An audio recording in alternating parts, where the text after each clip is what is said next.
How are you doing today? Um, let's see. I just wanted to talk a little bit more about QAnon and Antifa. So, I've been trying to study, first of all, Antifa. And let's see. It's amazing how even some of the journalists cannot really find somebody who admits they're Antifa. My first question is, where do they get their money? Um, do they have normal jobs and are just among us all? Kind of like they're everywhere. Um, or are they truly paid by George Soros, which many people think, to just try and disrupt the, you know, mainstream, what have you. But it's, to me, they're not doing anything. I don't get I don't get what they're doing. Breaking windows and causing trouble and just being loud and standing up and fighting against our men in blue is absolutely ridiculous. And it's even more ridiculous when they need them. Like when they need the men in blue, because we all do. I mean, at one time or another, you're gonna need help, and I don't know. It's a very touchy subject. I understand. I just want to understand it, and if somebody could, subscribe, listen, and explain it a little bit in the comments, maybe we would all understand a little bit more about what your whole goal is, because the goal is very mixed out here. I talked to many people and they have no idea what you're doing. That's the bottom line. Whatever the organization may be doing. So that is one question I am throwing out there to the nation is, I'd like to get more of an understanding of Antifa. And there's been a lot of journalists who've gone out there in the field and really tried to get answers. And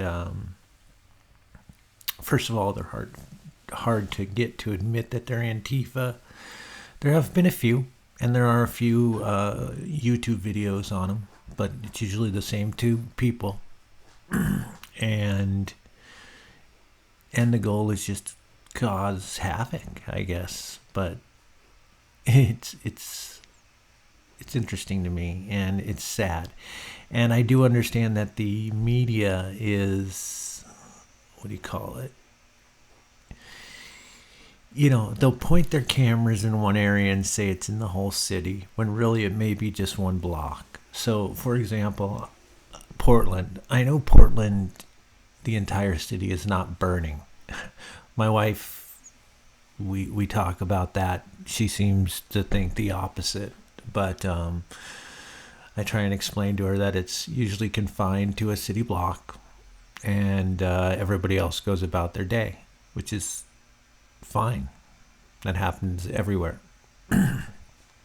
But I'd really like to know if they are paid by Soros, and what the entire goal is, because we've seen revolutions and stuff in the past, and do they work? Do they truly work when you do it that way? I think a peaceful march is needed. I think it is good to voice your freedom of speech, and it is not good to hurt other people. And I don't think that's the plan. But I'll never understand breaking windows and ruining other people's things. That to me is insane. And we all know that it's not just Antifa, it's just some of the radicals on both sides. And it's sad to see. So, to weave into something else that is very, very misunderstood as well is all the conspiracy theories against QAnon and all the people who've truly lost it in QAnon and start to go down that rabbit hole. I don't think it's meant to be a rabbit hole. I think it's meant to educate people. And I do feel that there are very, very, very intelligent people behind it.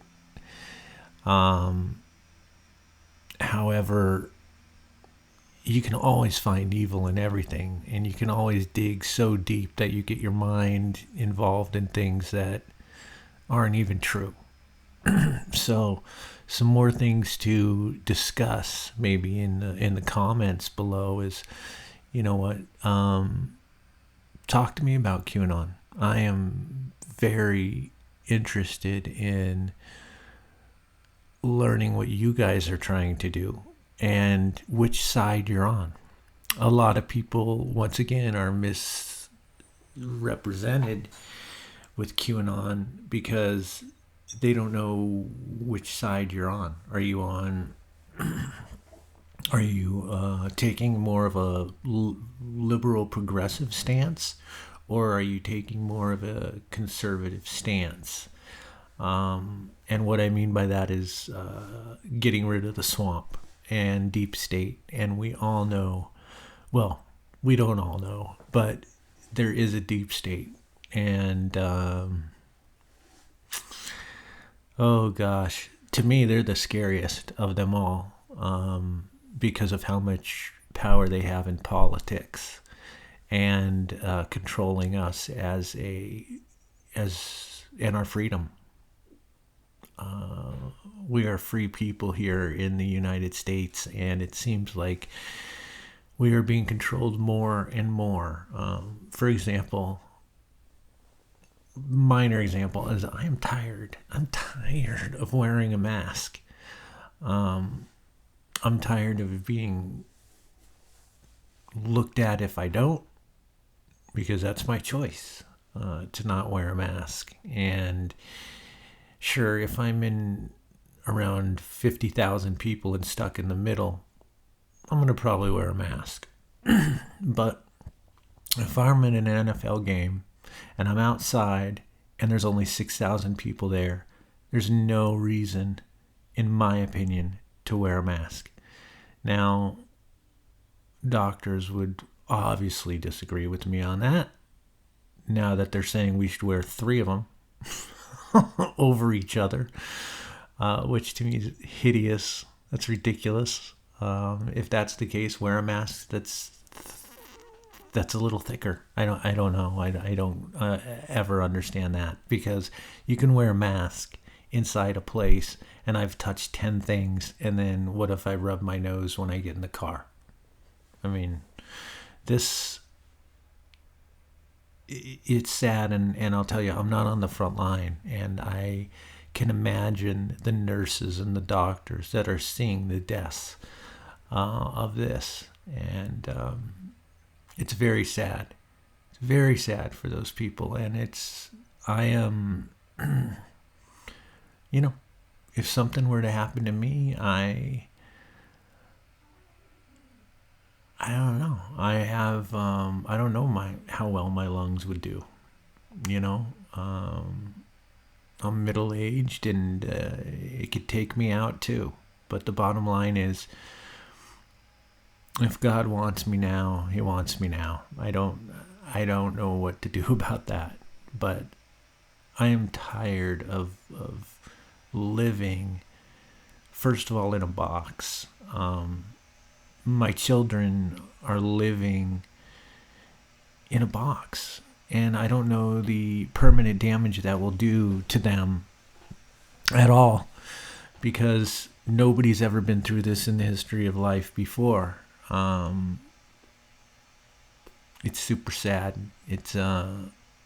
I feel for them. We try and get out as much as possible, walk the dog, do whatever we can do.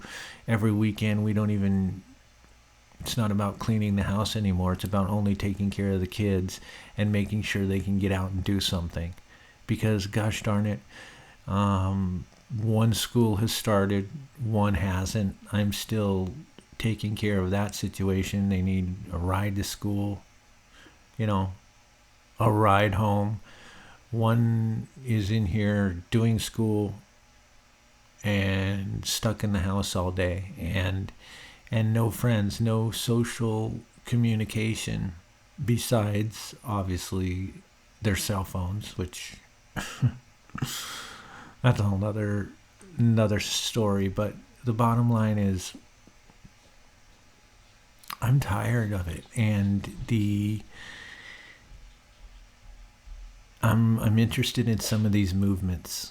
I'm interested in what Antifa's true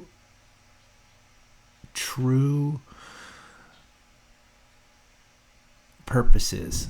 What's the purpose? Who's in control? Is it an organized situation, or is it just a bunch of people who claim, yeah, I'm part of Antifa? I'm not going to touch Black Lives Matter, because my opinions on that will cause way too much havoc. And there's no reason for that. I mean, the bottom line is, I have plenty of black friends. I don't see color like that. I think all lives matter, of course. I think all lives matter, and the bottom line is, white lives matter, brown lives matter, black lives matter. But there's a really cool thing that you can look up. There was at the beginning, when some of these kids were recklessly shot by the police, and I will say recklessly, it was uncalled for, inhumane, and wrong. There's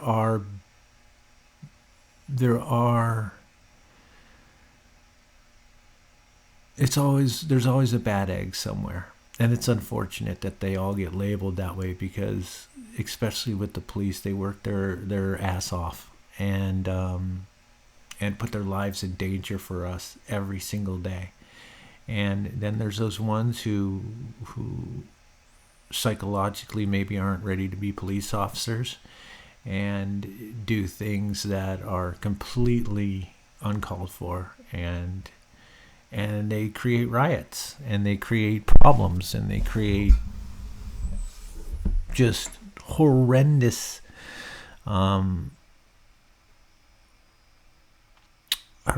things to go on. Meaning, it's the saddest thing when something happens in a neighborhood, and the neighborhood goes crazy and burns down their own businesses. That to me is the saddest thing I could ever see, and I'll never understand it. It's kind of like when your team wins the pennant or whatever it may be, and then you crush your own cars and, and go crazy when it's supposed to be a happy thing. But just destruction does nothing. It does nothing. It just hurts other people, especially when it's in your own neighborhood. It's really sad that when you live in your own neighborhood and you go destroy it. These are people's livings. I mean, these are the people who feed you on a daily basis, who sell you toothpaste, who sell you whatever it may be that you need, and here you've just destroyed it all in your own neighborhood. But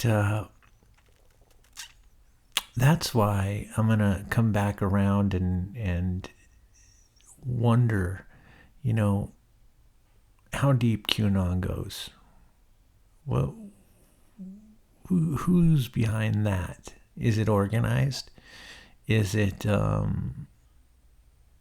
the more I read on it, the more interesting it gets, the deeper it goes. And I can see how some people go down the rabbit hole and absolutely lose their mind on it. But that's why I'm reaching out to you. I'm not reaching out as an expert on any of it. I'm trying to understand it in a non-partisan way. As I've said before, I'm completely an independent. I listen to both sides. There are things on both sides I completely don't agree with.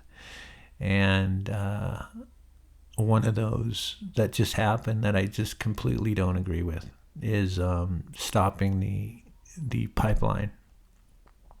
It's crazy. You put over 8,000 people out of work. Stopping the wall, but building a bigger wall around the White House. It just makes no sense to me. And I understand that I may be all over the place, but I'm just giving my thoughts. That's all I'm doing. And I'd love to hear your opinions, but from what I know about what I've read, I wish that somebody would actually stand up and say I'm Antifa and talk about it and let us know what the goal is of yours, what the true goal is of Antifa, besides all we see, on the media.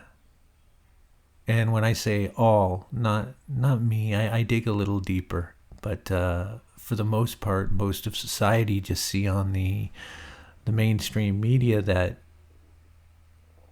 all that you do is break stuff. I mean, which that I don't think is all you do. Especially from what I read. But some of these interviews are just pathetic. I heard a lady the other day just say the whole reason we're out here is just to cause people trouble. Shine lights in their windows. Let them know we're here. Well, cool. You're doing that for one city block. And that is just pathetic. You need a bigger peaceful march. It needs organized, and you surely don't need to go break windows at the Capitol building, because it does nothing besides make everybody look like an idiot on both sides. Truly idiot. And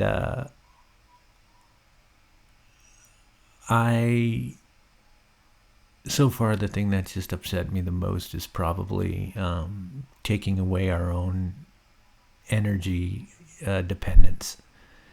We need to be energy dependent upon ourselves. I don't want to have to bring oil across the Atlantic anymore. There's no reason for it. And there is many ways in the United States to make clean energy, and that pipeline. I don't know why you want your bills to go up. I just don't get it. Oil will be here forever. I hate to say it, but it's not going anywhere. And why not be independent about it?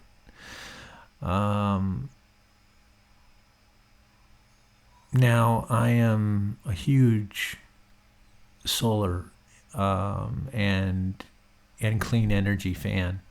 However, if you're going to make it, you got to make it clean. There was just a video that came by, my desk that I saw this wind, those huge, gigantic windmills, and it was just dripping oil out of it. And it was just leaving puddles of oil all over the ground. So maybe we want to fix those things as well.